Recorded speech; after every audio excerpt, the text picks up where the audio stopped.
So, Facebook chief executive Mark Zuckerberg has apologized after a 6-hour social media outage that affected Facebook, Instagram, as well as WhatsApp. The outage hit South Africa at around about 5:30 yesterday afternoon. Facebook and its WhatsApp and Instagram apps went dark in what's been described as the largest such failure to date. Facebook said this morning that the company believed that the root cause of the outage was a faulty configuration change and that it had no evidence that user data was compromised. Before we talk to the effects of this and what may have caused the outage and how social media's their users were kind of affected and how they reacted, we're going to have a look at a couple of your tweets before I chat to SABC News' social media specialist, Sthembiso Sithole. So let's look. This is what you've had to say so far. First up, Duncan, because our question to you was, how has it affected you? You know, what was it like? WhatsApp and Facebook have lost the touch of quality and are conflicted. I think it's high time we delete those apps and stick to Twitter and Telegram. WhatsApp has got a hidden agenda of invading our privacy, including Facebook. So I felt no pain without those apps. Mboniseni saying, morning ladies, as for me, I never noticed that because I was not active in any of those mentioned above, but I know the effect it can have on those who were using them. Pechane saying, I was not even aware of the outage. I thought it was a network problem as usual. I think a lot of us did, rebooting our phones 100 times. The Constitution First, Spiwo saying, WhatsApp is really driving its users to other platforms. Telegram is starting to look like an attractive platform now. Imagine, most of us only purchase WhatsApp data. Now, with this shutdown, we can't even use it to communicate. We deserve a 1 free gigabyte compensation as an apology. All right, these are just a couple of your responses. Let's throw one more in before we start chatting. Kladzi saying, I thought there's something wrong with my connection when my messages weren't going through at 5:39 p.m. Note the minutes I even added there yesterday evening, only to check on Twitter that it had crashed. Didn't affect me that much as my favorite Twitter was operating. Glad is all. Thumbs up. Yeah, indeed.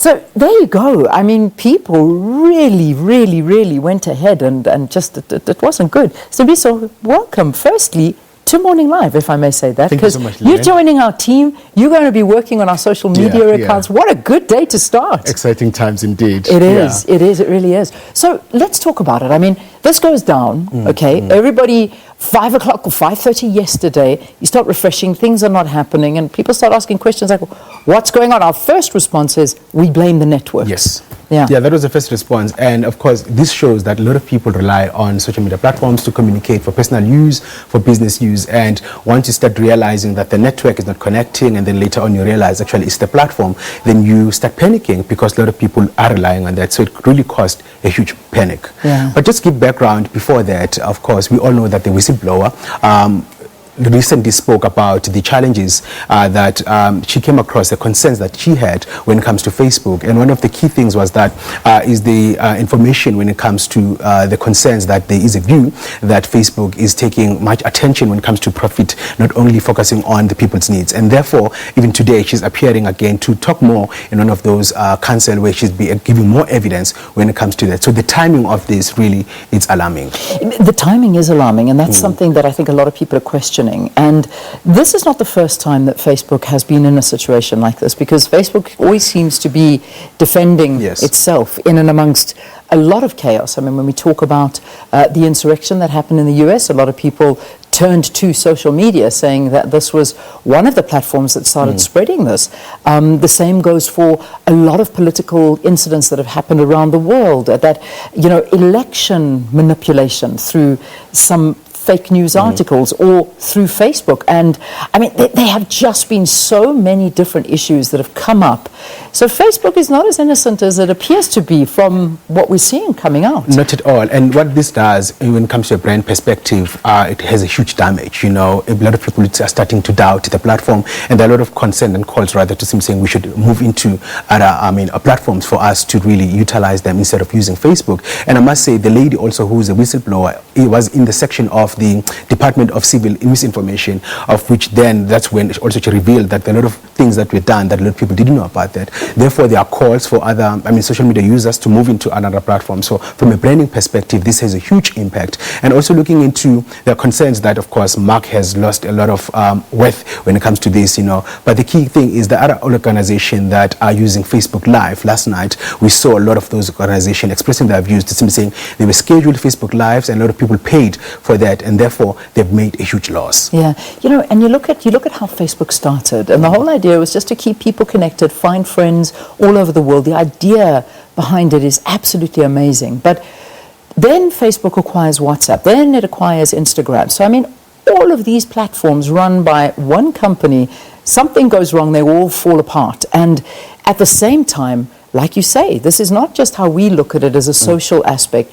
People run their businesses through these platforms, and this is completely, this disables their business at the same time. Definitely. One of the people that one of the commenters on our social media platform, they indicated that they were waiting for a Zoom link, of which it normally sent via WhatsApp, and they missed the meeting when it comes to that. I think this exposes that this shouldn't have been allowed. We're having one giant company, taking care of all our social media platforms where, everyone is relying on that. Therefore, there's a need for regulations, but most importantly, there's a great need for more security adjustment just to make sure that everything is secured. Yes, they do give us a guarantee to simply saying our data was safe in this 6-hour period, but we don't have the assurance in terms of that. Therefore, there are concerns to simply saying there should be other alternatives and other ways to better communicate. Yeah. It's actually scary how much data this one organization has of billions and billions of people around the world. When you have a data leak, we're in trouble. We really are. Facebook know everything. They know who our friends are. They know who our families are. They know who you're married to, what kind of dog you have, where you live, your numbers, your email addresses, all your personal information. Then you get WhatsApp that knows more about you than Facebook. And now Instagram, of course, gaining in popularity. So the reality is that Mark Zuckerberg basically owns us and our data, and this will be held. This can be held ransom against us, and people are just using these platforms more and more and more, but I'm not sure they know what they're doing. Definitely, and when you look into Instagram, one of the platforms that he owns, of course, there's a pressure there in terms of the lady who's a whistleblower indicated that the way they have structured Instagram, the impact that it has in terms of mental health. A lot of people spending a lot of time on Instagram, looking at the images, how they're photoshopped, and she's raising a concern to simply saying there should be ways whereby they actually accommodate that, because the pressure that it has on one, and even young kids are really wanting to be those superstars, and therefore they should be, she's correct in terms of talking about chasing profit, but there isn't more awareness, in terms of the key things that you need to understand and avoid, and how one should really not really focus on having pressure on using the social media platforms. But to respond to your part, really, he owns it, and there's so much pressure in terms of that. And it is. One of the comments that came in from some of the viewers out there saying that, it was actually nice to not have to look at this, because all you're doing is, and you don't realize how much time you're actually spending, when you open up an app, and that's what they want you to do. One of the nicest, well, not nicest things I heard, but the real thing was during one of these hearings against Facebook, and saying that Facebook is like a tobacco company. Yes. They just want you to use it, and once you use it, you're addicted. And that's the reality. So many people saying, with this outage, we could actually spend time with our families, or pick up a phone and actually phone people, or you stop comparing your life to other people that a lot of the time are posing for these moments. For sure. This is it, and that the mental anguish that it causes you is a big problem. And this generation that live by this, a lot of trouble's coming. Definitely. Most people on social media also is indicating that at least finally, when we're having dinner this time around, we won't be taking photos. Like you said, most people when they wake up in the morning, before even they pray, if they do pray, they of course rely on social media. This shows that the social media platforms actually created a space whereby we just want to update our daily activities in terms of what we do, and therefore last night it was a break for everyone just to relax, use your SMS, make calls. It's been a while. It has been a while. It has been a while. Look, I'll stick to the SMS rather than having a fat conversation. I think I talk too much for a living, and the last thing I want to do is speak just on the text. phone. We just text. But yeah, it's a big thing. It's back up and running now, so everything has come back to normal. But it is going to be an interesting day today. today to find out from that congressional appearance from this whistleblower who has really come out and spoken fiercely. Frances Hogan is her name, and she worked at Facebook, and she is saying Facebook in their way is kind of evil. They're putting people's safety and the world's safety at risk because of profit. And this is a big thing, so we're dying to hear more. Thank you. Thanks for joining us, and welcome to the team. Thank you, much appreciated. Looking forward to it. So happy to have you. So hopefully Morning Live having a much bigger presence on social media now, but in terms of bringing you the news that you need to know. Right, that was of course Sthembiso Sithole.